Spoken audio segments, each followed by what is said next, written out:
Welcome, welcome, welcome, everybody. Welcome to Teacher Talks. I'm trying to get you guys some sound in. I don't know why you can't hear my volume, um, but I'm not going to worry about that. Interesting. But while I'm working on that, I hope everybody's having a good night tonight. Um, if you're here in Georgia, specifically, if you're in the Atlanta area, you're probably experiencing a lot of rain. Um, so hope you're staying dry. The weather's changing a lot here in Georgia. We went from warm weather last week to we are truly in fall this week. Feels good for the most part, but um, it is what it is. And I'm excited about moving into fall, moving towards the end of the year, getting COVID over with. God, y'all, 2020. Wow, it's been a year so far, and we still have a few months left. So we just got to hang in there. Um, First of all, it is 9 o'clock. It's 9:07 to be exact. So the kids should be down. It's time for the grown people to catch up. And the first thing we're going to catch up before I get into story time is I want to give love to the Breonna Taylor family. There's a lot of unrest in this country right now. There is a lot of division. There is a lot of hate, and there is a lot of anger and frustration. I have felt probably all those emotions at one time or another. So my heart goes out to that family. My heart goes out to that city, and my heart goes out to the country.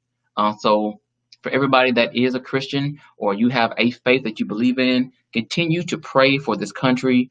Continue to pray for the leadership of this country, and continue to pray for the citizens of this country. We are going through a difficult, difficult time. If you have not registered to vote, you need to do so. If you have not registered to vote, you need to register to vote today, tomorrow, this week. Make a plan to go and register to vote.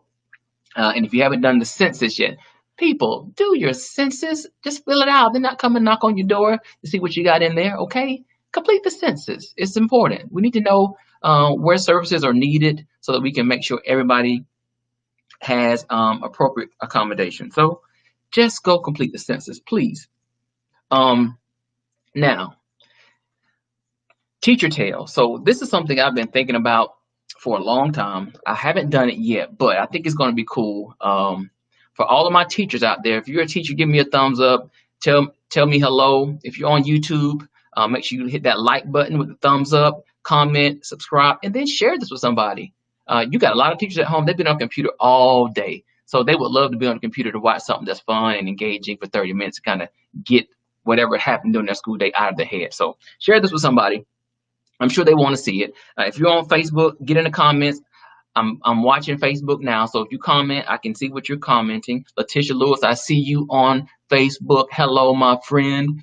Y'all pray for Letitia. She is trying to finish up this doctorate, and she has been working so hard. So we're praying for her to finish that up. So if you're on YouTube, same thing. Get in the comments. I'm dropping comments on all three platforms, including Periscope if you're on Periscope. So wherever you are, get in here. I'm going to be sharing a story. I want to hear from you. I want to hear your comments. I want to hear your feedback. And I want to hear what you have to say about some of these stories. But I'm only dealing with one story tonight. All right. So, first story. So, I am not a traditional teacher, okay? So, I am a graduate of Mercer University. Go Bears. I went to undergraduate at Mercer in Macon. And so that's where I met a lot of my great friends today. I met them at Mercer. But I was not an education major. I went into Mercer being a pre-dental major. That was my ultimate goal, to be a pediatric orthodontist. Here I am, over 40 years old with braces. So that's a whole other conversation, talking about access and equality and all that. I should not be 40 with braces, okay? I should not be 40 or over 40 with braces, but I am. All right. So that's a whole other story. Anyway, so I went in as a pre-dental student, um, major in biology. So that was my goal. I love science. I've always loved science. I always loved math too, but I decided to go the science route to be a medical doctor. That was my goal, or pediatric orthodontist, honestly. So after I graduated, I decided I needed to kind of take a break. I'd been in school working hard for a long time. And so I was like, you know what? I don't want to go to school right away. I want to take a break. So that's what I did. I graduated, I moved to Atlanta, and I found a job as a chemist. So I worked as a chemist in North Georgia. Um, but I lived in uh, basically Atlanta, North Atlanta, like right above the city of Atlanta, like 5, 7 minutes away. So now here I am. I'm 23. I'm in the city. My goal was to move up here to be close to the city, so that way I could enjoy the activities that Atlanta affords you. If I could say that nicely.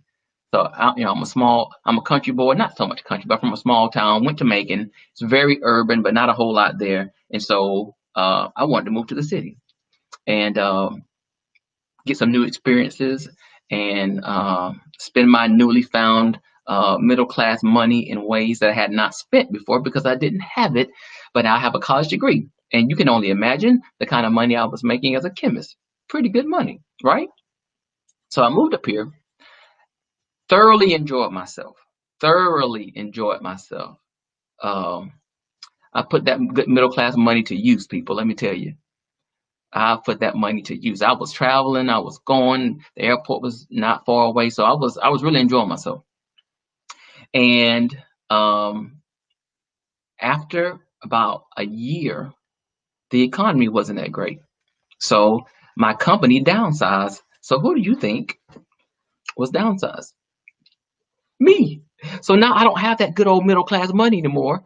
But luckily, although I did spend money, I was very smart in saving money too, right? So I saved some of that good old middle class money I made as a chemist, although I spent some of it too in places that I probably shouldn't have been spending money in the city of Atlanta, but I did, okay? So I left Atlanta. I moved back to Macon with a friend of mine, and we became roommates. Now, rent was super cheap, and we were splitting it in half. So that money that I had saved had really stretched me a pretty good distance. And in Macon, that money went a long way. So splitting rent was like $300 for a 2 bedroom, 2 bath apartment. Perfect. I was like, great. And so I didn't work. I ended up finding a job as an after school director at a Montessori. Did that for a year. I loved it. I love small kids. They give you energy. They give you life. And then I had a great staff. We got along well. They were young. A lot of the people that worked there were AmeriCorps members, so they were just very service-minded individuals. So somehow I got into education. I met a principal at the school I ended up working at, and she told me that she wanted me to come and work at her school.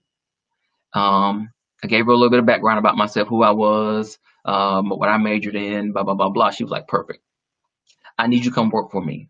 Now, I went to school here, but I didn't know a lot about the area at all. I just knew I went to school undergrad here, and I didn't know much about the city besides where the mall was and Walmart. Every college student knows that, right?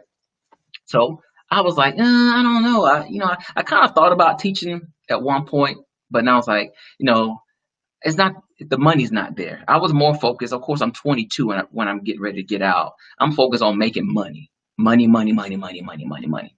And I didn't have a lot of money growing up, so I didn't want to get out of college being broke or poor. So I was like, education. No, my mom had told me, Chris, you would make a great teacher. She had always told me that you would make a great teacher. So that was in the back of my head, but I also knew what teachers made, and I was like, nah, I can't teach for that. I can't make a living off that. I can't travel and see the world and do the things I want to do off of that amount of money, right? So I was like, no. But anyway, when she brought it to my attention, it just happened to be at a time I was really in flux. Now, granted, I should have been applying to dental school at this time, but I was still just kind of like I wasn't super motivated, if that makes sense. I had good grades coming out of undergrad, but I wasn't like motivated to take the dental admissions test and then to apply. So I was like, I enjoy working here at the after school program, but teaching could be a whole new experience. So I decided that I was going to take the job. And all I had to do was just tell her yes, all right? She had done everything. She had completed all the paperwork, everything I needed, she had done, right? All I had to do was tell her yes. So I said yes. She told me where to go, told me where to sign my name, fill out the other little paperwork I needed to do. And then I started teaching, right? Started teaching at a school I had never been in before. I didn't know anything about the school. I thought the school was an abandoned building the time I was an undergrad. I didn't know that students actually went to that school. I thought it was an old school that had just been left that nobody was in. No, people were actually in the school teaching and learning. Blew my mind because the building was old, has no windows. Okay. If you've ever been in an old building, there are no windows and it's all cinder blocks all around. All the classrooms had no windows. Hallways and rooms, hallways, rooms. That was it. So I was like, oh, okay.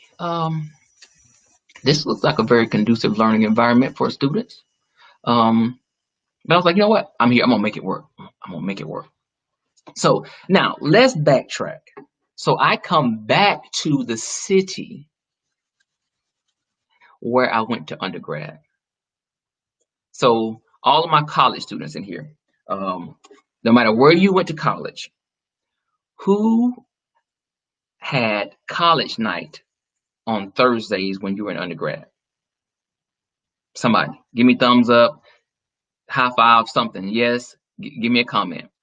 If you had college night on Thursday nights when you were in school, I need to see. I need to see you.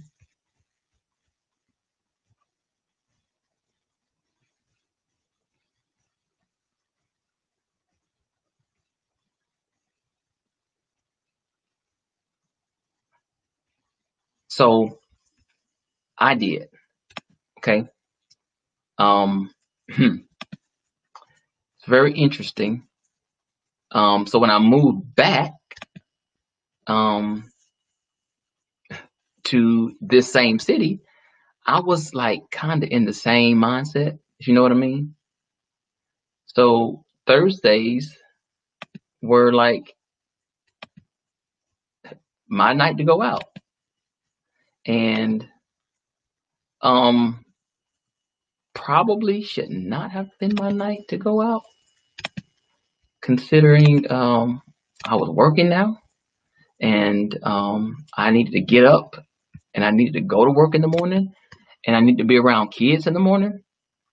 So I had a little bit of an adjustment that I needed to do um, when I started teaching.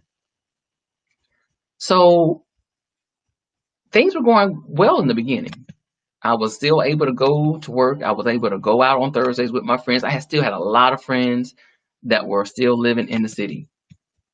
So, that was just our thing. We still hung out on Thursday nights.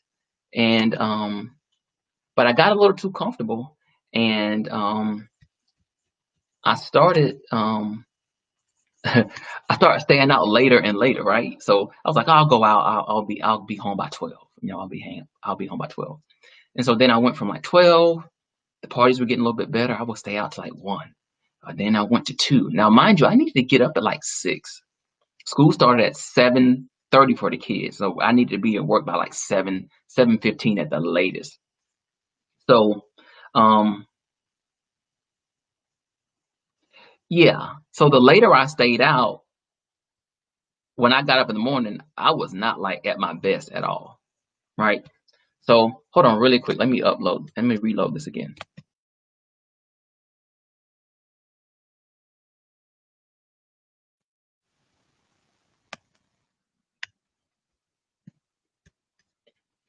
So when I got up in the morning, I was not at my best, especially after a late night party on Thursdays. So I had got my students trained to the point that they knew that if I was not there, this is so bad. Now this is bad, y'all. They knew if I was not there in the morning to come in and sit down and start working. Now I was smart enough to know this.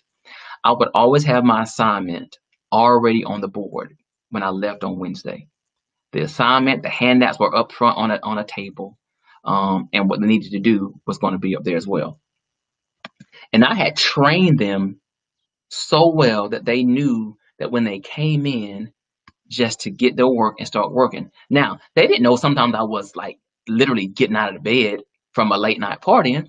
They just thought I was maybe down the hallway or in the office, but they knew to start working. Like I was serious. Like come in here, start working. As soon as you walk in the door, no talking, no playing. We need to start working immediately. I was a bell to bell kind of teacher. They knew that. So I had trained them to do that. So, and then some mornings I felt guilty because I knew I had been out late partying.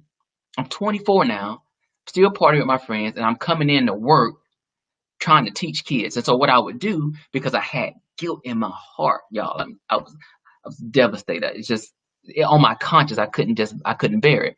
So I would stop by McDonald's and I would buy biscuits and juice and hash browns. Now, granted, I didn't make a lot of money, but hash browns and a sausage biscuit is like $1, $2, and the juice. And that would be real good. I would go and buy my own juice, right, in little small cups. So I would go and I would bring them sausage biscuits or chicken biscuits and hash browns, and we would have breakfast in the morning. They didn't know I was feeding them because I felt guilty. They thought I was feeding them because I loved them, which I did love them, but I loved them and I had guilt at the same time, right? So I can't tell you how many times I did this. I did it one too many. Okay, that's the honest truth. I should have learned my lesson um, a long time ago, but I kept doing it because it was working, and I didn't feel like anybody was suffering.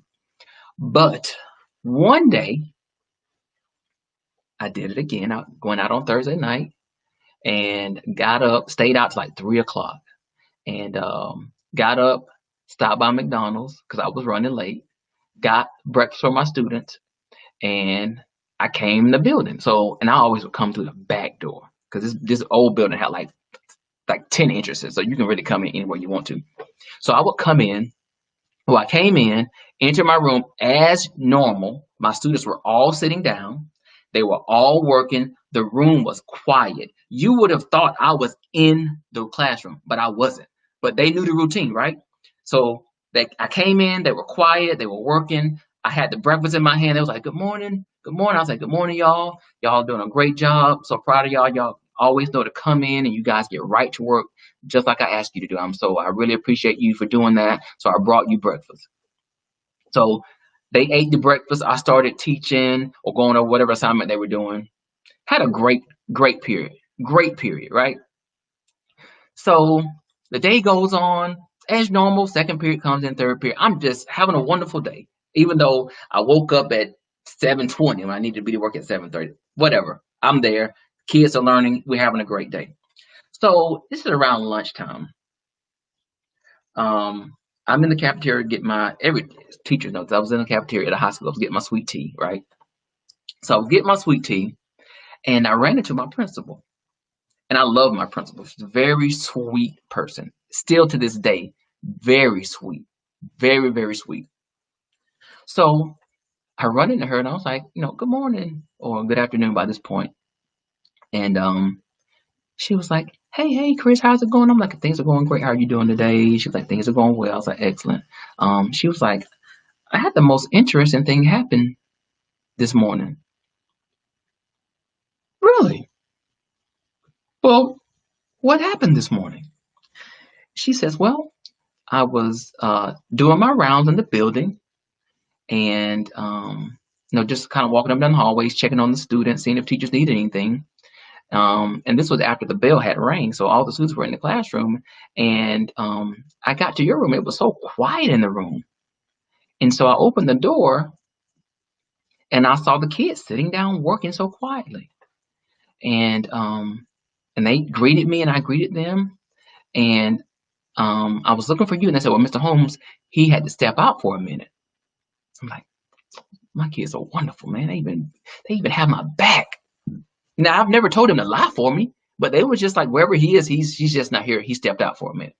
So she was like, okay, well, I was just stopping by to see how everybody was doing, and you guys are doing fine. You guys are working. I'll just catch Mr. Holmes later when I run into him.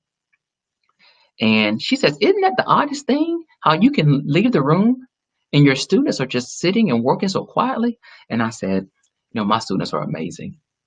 We've got great relationships. They do exactly what I asked them to do, and I couldn't be more thankful for the students that I have. Now, granted, I had some knuckleheads, but they worked for me. That's a whole nother story.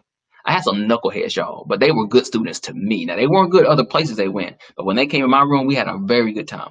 So we talked for another 30 seconds, and she says, Chris, you got to get to work on time. I was like, what? How did you know? And I couldn't even say anything when she said it. She was like, "You just gotta get to work on time." I was like, "Yes, ma'am. I have to do a better job." Now I don't know if she has been knowing that I had been coming late on Fridays to work, or if she kind of asked around to see if I was actually in the building, or if she checked to see had I don't know what she did, but she knew I was not there, and it probably wasn't my first time because the kids knew exactly what to do. They was like, he's not here. He's in the building somewhere, and they knew to come in and work. Now, here's the positive side of that story is when you train your students to do what you expect them to do, they can do it. I don't care who they are. If you give them expectations, they can do it. The bad side of this is I took advantage of the situation, y'all. I had good kids that loved me, that cared about me. They knew I loved them and cared about them. And because they knew that, they did whatever I asked them to do, even if that means come in and do work and I'm not there because I went out partied the night before and I woke up late because I was still sleepy. Right? That was the bad part. I had to learn from that. I had to grow from that. I couldn't continue to do um, old practices in a new environment. That wasn't going to work as a classroom teacher. I needed to be there for my kids. And so, again, I felt guilty because I was not giving them the best version of myself because I was getting there late and I wasn't fully prepared and I wasn't there. They sacrificed and got there on time. I needed to get there on time too. So, needless to say, after that encounter, because first of all, I was so embarrassed. I was so embarrassed that she called me out like that. But I respected her enough that I changed my behaviors because I knew she cared.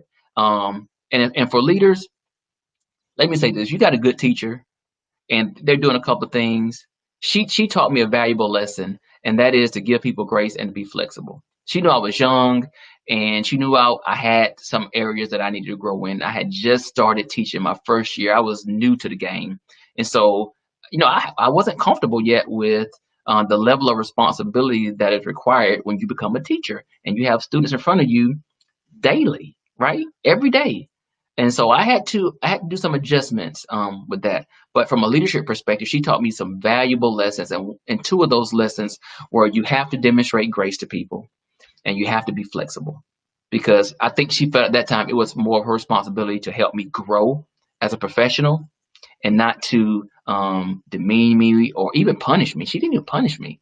She was like, you just got to get to work on time. Other than that, you do a great job. The kids love you. Your scores are good. Your students are learning.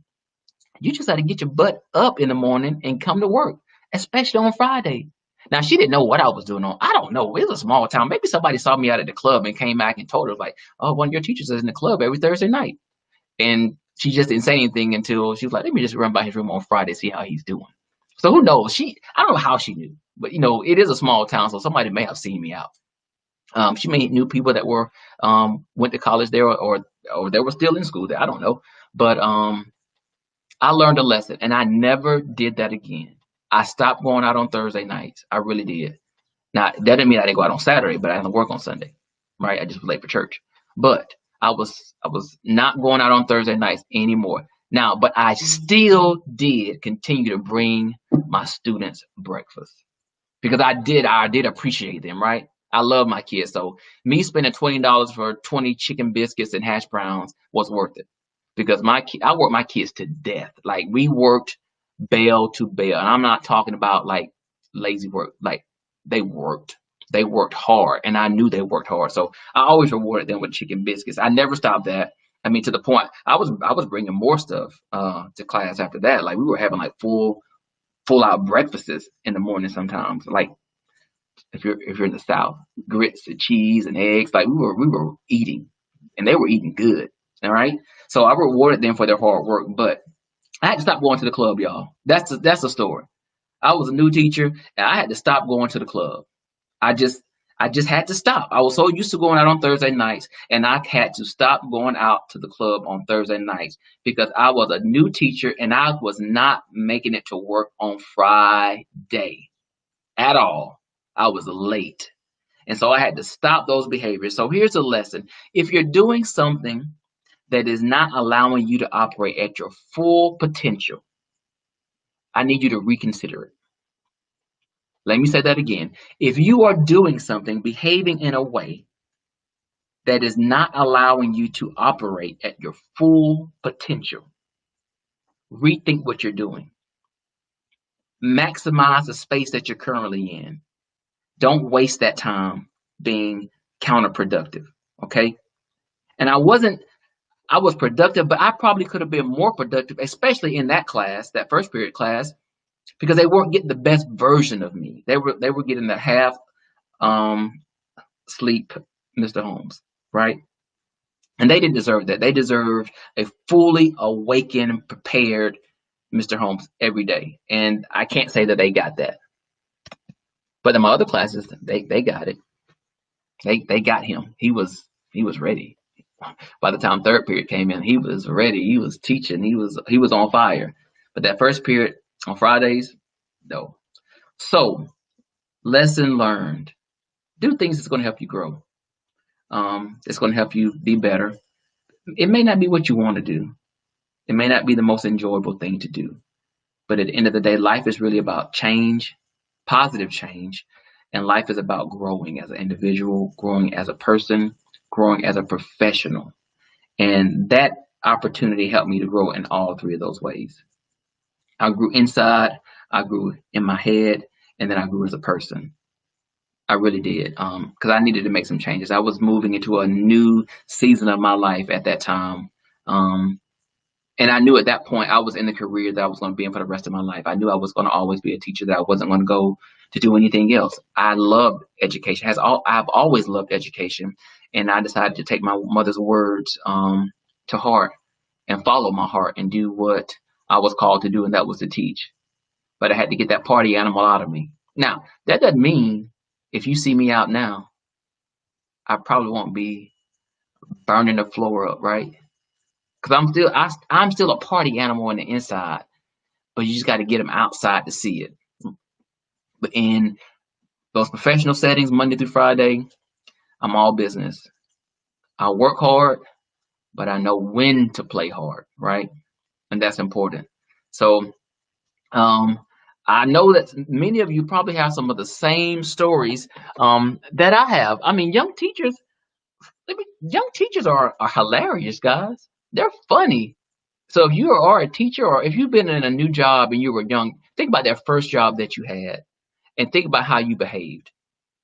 Think about the things that you were doing while trying to work, that you did after work, that you did before work, that you were doing when you should have been at work. I mean, it's just part of growing up. And I'm going to be sharing a whole lot of, I've got some funny stories to tell y'all about my classroom experiences. I mean, just amazing things. Kids helped me to learn a whole lot. They helped me to not be so tight. I used to be a tight boy, like not so much like a prude, but I was a Southern boy group in the church. I had these beliefs about everything, right? I still have very strong beliefs, but working with children, it really did change me. And I loosened up a whole lot. I didn't take life so seriously. I didn't take people so seriously anymore because they helped to shape me out of that. Like, listen, Miss Holmes, you got to let that go. Like, that's not how everybody is. Everybody doesn't think that way. And so, being a teacher really did reshape me in a positive way. But that first year, your first year on any job when you're young, you make a lot of mistakes and you make a lot of bad choices. And I am not innocent of any of those acts. That's just one of the things I did as a new teacher was going to the club on Thursday when I needed to go to work on Friday. I did a lot of crazy stuff, some very unorthodox things that I would not encourage a new teacher to do. So new teachers, if you're listening now, I know some of you guys are virtual. If you just got out of college and you are a new teacher, you cannot go to the club on a weekday, okay? There's nothing wrong with going out with your friends for dinner or hanging out at the bar around 9, 10, but go home, so you can get some rest and so that you can go to work the next day and be the best version of you for your students. Okay? Especially if you partied hard in college on Thursday nights. When you're out of college, you cannot do that anymore. You cannot go to the club on Thursdays and wild out. Okay? You can't get just wasted on Thursday and think you're going to come to work on Friday and be ready to go. It's not going to happen. I'm sorry. I hate to be the one to tell you. Take it from me. Listen to me. It won't work. Okay? You may make it a couple times, but that's going to be that one morning. You're going to wake up around 10 o'clock. You're going to roll over and look at that clock. You're going to jump up. You're like, oh, it's 10 o'clock. I've missed 2 hours of work. I haven't called. I haven't emailed. Nobody knows where I am. Hey, it's 10 o'clock in the morning, and I am in my bed because I went out the night before. Now, y'all, that's wrong. I was totally wrong, and so I had to learn. But now, mind you, when I was in the club, I wasn't thinking about work on Friday. I was in the zone, right? I was in the zone. I was doing my thing. So don't do it. Don't do it, people. Take a lesson from me. And even if you're not a teacher, whatever you're doing, if you start something new, give it your all. Be fully immersed in the opportunity in that space. Give it your undivided attention. Be serious. Be committed to it. Be faithful to the task that you've been called to do or to complete. But then also enjoy yourself. But there has to be a balance. And at that time, I didn't have balance. I thought I did. I had balance Monday to Thursday until Thursday at 10 o'clock. And then the balance went out the window. It was like, nah, I got to go to the club. And so I had to cut that out. So, anybody have any stories? If you do, put them in the comments or hit me in my DM. I would love to share some of your stories with others. I know that you have them. I know that you have them because we all have them. If you're on YouTube, if it's not loading, I will upload this video for you later. Make sure you like, comment, and share the video. If you're on Facebook, I know I'm on Facebook. Thank you guys for watching. Get in the comments. Let me know who you are, what you're doing, how you're enjoying it. Next week, I may have a guest, and I'll tell you more about that later. But I'm excited about this person coming on to share with you. If it's not this week, it'll be next week. But either way, I'll be back next week letting you know what I'll be talking about. I have a lot of things lined up. And then I'm going to take a little break in about a week or two. But thanks so much for watching. Thank you for supporting myself, and thank you for supporting Fully Engaged. I am really enjoying the work that I'm doing with schools and with teachers, and just interacting with all of you all who get in the comments and send me messages and have questions. I've really enjoyed it. I've really enjoyed talking to teachers, helping them navigate through some of the spaces that they're in their environments with their leadership or with a colleague, and they need to work through it. And then I'm also enjoying talking to parents. I've talked to more parents than ever before. And so parents, thank you so much for what you're doing, your commitment. I know it's stressful. I know it's hard, but thank you, thank you, thank you. And thank you, teachers, for your commitment. Until I see you guys next week, as I always say, be safe and be blessed. Thank you so much for watching. I'll see you guys next week, 9 o'clock. Good night.